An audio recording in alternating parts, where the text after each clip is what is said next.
Now, the next thing we're going to talk about is lights inside Unreal. We're going to do this from the perspective of a lighting department. Now, if you look at this preview panel, you can see clearly there's a few different lights hitting our actor in this scene. So we have this orange light clearly coming from this lamp, but we also have this kind of daylight here and this kind of softish light hitting the front, making sure the shadows don't get too dark. Now, it can be tricky trying to find lights. Like we can see there's one here, there's one here, but really one of the better ways to go about finding stuff in our scene that we know what it's called is to use this window up here called the outliner. So if I make this a little bit bigger, you can see a list of everything in the scene. It's kind of like an index. Every little picture frame, every light, the carpet, everything is listed up here in the outliner. But obviously we don't want to scroll through here and search for stuff because that's kind of time consuming. Even though we can see this one has an icon for a static mesh and this one's a camera, it doesn't make it that much easier to find what we're looking for. So instead, let's click up the top where it says search and start typing light. And now we get a bunch of different types of lights that come up. So over here, under our standing lamp, we have our point light. This is in our scene right here. So you can see this one's a practical light. It's in the frame and part of the scene. So if we click on this point light, either here or up in the outliner, we'll see the details panel down the bottom right. Now, just like before when we clicked on the camera, there is different sections. And just like before, there is many, many different settings that we never need to worry about. So let's focus on the most important. Transform right here, as with every object, controls the location and rotation. And then we have the light settings. Now, almost all the settings you need for the light are visible right here. But the most important is the intensity, and if you're using it, the temperature or the color, depending on how you like to use your lights. So let's try and play with the intensity. Maybe we want a much stronger light coming from behind. Right now, it's measured at 1 candela. Now, you don't really need to worry about what a candela is. Just know that 2 is bigger than 1. So if we put up a 2 in there instead, we get twice the brightness. Let's try a 4, maybe even an 8. I think I prefer a 4. Now, right now, I've set the light to use temperature. So this box has been ticked on, and then the temperature has been set to a different number. If you want to see what the default settings are like, you can see this little arrow right here. And if you hover over it, it says reset this property to its default value. So this tells you that the property has been modified. So I'm going to just show you what it's like without temperature. So if we wanted to change the color of our light using the light color, we just click on this box right here. And then we can change the light. So I'm going to move over towards the orange. And then once I get a hue that I like, I can up the saturation. Now, I actually find this to be a less effective way. If you've got any training in cinematography or a basic understanding of lights, you'll know that there's this thing called temperature in Kelvin. So I like to use that. So to use that, we tick on use temperature. Now let's just reset this and you'll get something that looks like this.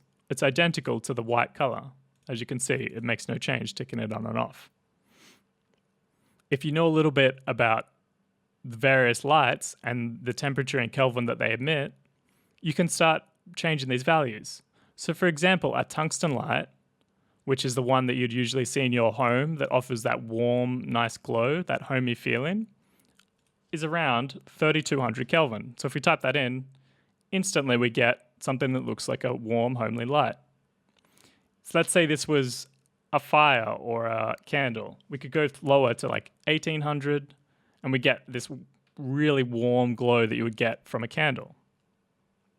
If this was meant to be from a daylight and it was overcast outside, we might go up to 8,000 and we'll get this much more like bluey tinge.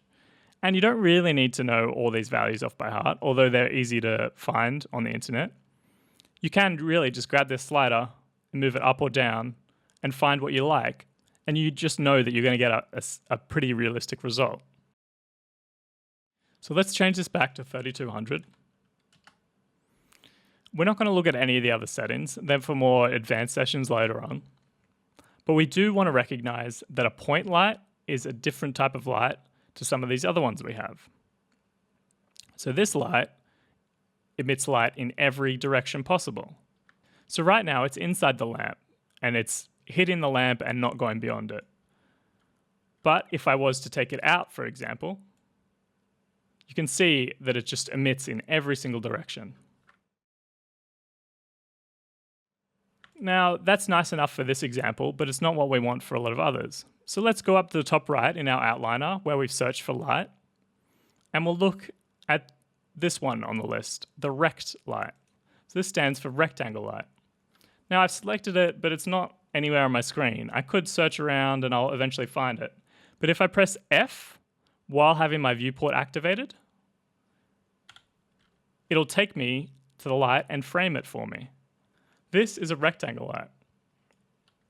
Now what's happening here is it's drawing a rectangle and it's emitting light from that entire rectangle. Now this type of light is really common in film sets. It kind of gives this soft, nice shadows and lighting. So if we look over on the right here, we have our usual values, our transform, our rotation, but we also have the light settings. These ones are a bit different to the point light, you might notice. So right now, it's got a source width and source height. This is how big the rectangle is. And it's going to change a lot about how the light falls on your scene. So a very small size will make very harsh, sharp, and hard shadows. Whereas a much bigger light with a much bigger surface area is going to make softer shadows. So let's just change this to something tiny, something silly, like a 5x5 light. And you can see from these shadows here how harsh they become. I'm just going to Control Z, and it's back to being soft. Now, just like the other light, it has temperature, it has color, it has intensity, so we can change all those. It also has barn door. So what the barn door is designed to do is cut out light hitting the outside. So if we look at our stage over here, you can see the lights hitting there, and we don't necessarily need it to. So we can grab the barn door angle. It's currently set to 88, so that's pretty much fully wide. It's not blocking any light. And we can scope this down, and you can see over here, the edges of the light start scoping in a bit. We can also change the length of these barn doors to accentuate the effect. You also see that the icon itself changes to show you what's happening with the barn doors. All right, that's enough of the area light. Now I'm going to show you another light called the spotlight. So if we over on our outliner, let's click the spotlight, and instantly we see this funnel. So let's go and have a look. If we activate our viewport by right-clicking in it, press F, it's going to fill our screen with this light. Now this light's been put behind the camera.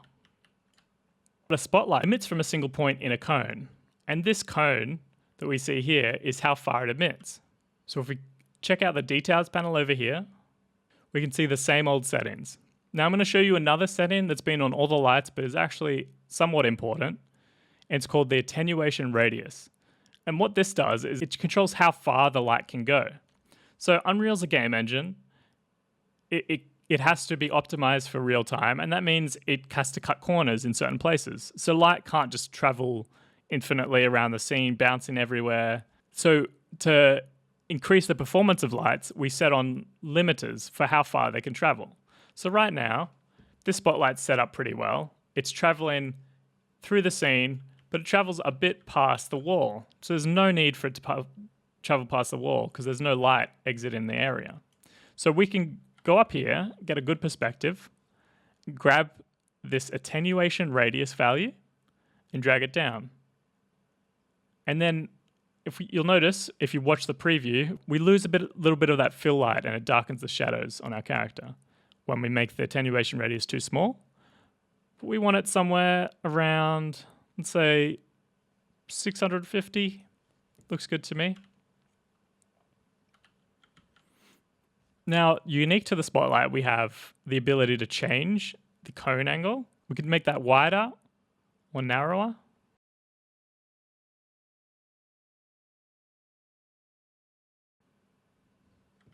And that's our Spotlight. So those are 3 of the main types of practical lights you would use that match those on a film set. Now there's 2 more types of lights, and these can get a bit abstract and confusing. One of them going on this scene is this skylight. If we select it over here and then press F, we're taken to this icon here, underground. Now I'm just going to drag this back up so we can see it better in the scene. So this is just the icon. Now the skylight is somewhat special in that it doesn't matter where this is. I could move this anywhere in the scene. It's going to have the same impact. So what the skylight does is it captures distant parts of the scene and actually uses that lighting and color information to then relight the scene. But practically, how it's used on set or in an environment is to fill in the shadows of the scene and act sort of as a fill light. So if I look over here on the right, we've got many of the same details as before. So we're just going to go to the details panel and change this to something pretty high, like 5. And instantly you see the whole scene light up. Now to get a better idea of how this is actually affecting the scene, let's change the color to something a bit more obvious, like a deep red. And you'll see the whole scene goes red, but especially the shadows and areas that weren't lit well before. So if we go down here, this is a fairly dark area of the scene. Let's turn off the effects world switch. Now this is a great way to keep all these settings the same, but just turn off a light temporarily. So now this is what the scene looks like without the light on. And if I turn it back on, this is what it looks like with it on. So even if we bring this down to something that's not so crazy, like a value of 1, you still really notice in the shadows how this light affects the scene.